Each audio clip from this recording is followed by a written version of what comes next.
après des années de rejet. Depuis mon plus jeune âge, j'ai vécu sous le poids du rejet.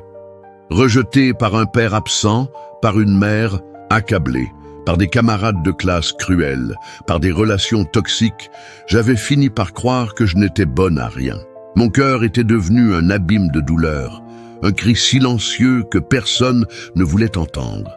J'ai grandi en pensant que je devais mériter l'amour, que je devais toujours être meilleur pour être accepté.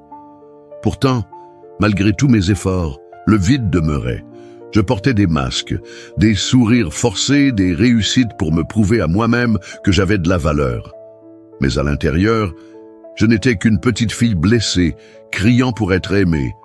Mon identité était totalement brisée. Je me définissais par le regard des autres, par leurs appréciations ou leurs rejets. Chaque critique me détruisait. Chaque abandon m'enfonçait plus profondément dans la conviction que je ne valais rien. C'est dans cet état de brisure que Jésus est venu à ma rencontre, pas dans un moment de force, mais dans l'un des moments les plus sombres de ma vie. Alors que je songeais sérieusement à tout abandonner, à en finir avec cette existence de souffrance, sa voix s'est fait entendre dans mon cœur. « Tu es précieuse à mes yeux, je t'aime d'un amour éternel. » Ces mots, simples mais puissants, ont été comme une lumière jaillissant dans les ténèbres. Pour la première fois, quelqu'un m'aimait non pour ce que je faisais, mais simplement pour ce que j'étais. J'ai pleuré longtemps dans ses bras invisibles, mais pourtant si réels. Et dans ses larmes, il reconstruisait mon âme. Il m'a montré que mon identité ne dépendait pas du regard des autres, ni même de mes échecs ou de mes réussites.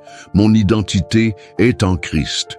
Je suis une enfant de Dieu, choisie, aimée, rachetée. Plus jamais je n'aurai à mendier l'amour ou l'acceptation. Le roi de l'univers m'appelle sa fille, pas à pas. Il a guéri les blessures de mon passé. Il m'a appris à me voir comme il me voit, belle, précieuse, forte, digne. Aujourd'hui, je peux témoigner avec assurance. Jésus restaure les identités détruites.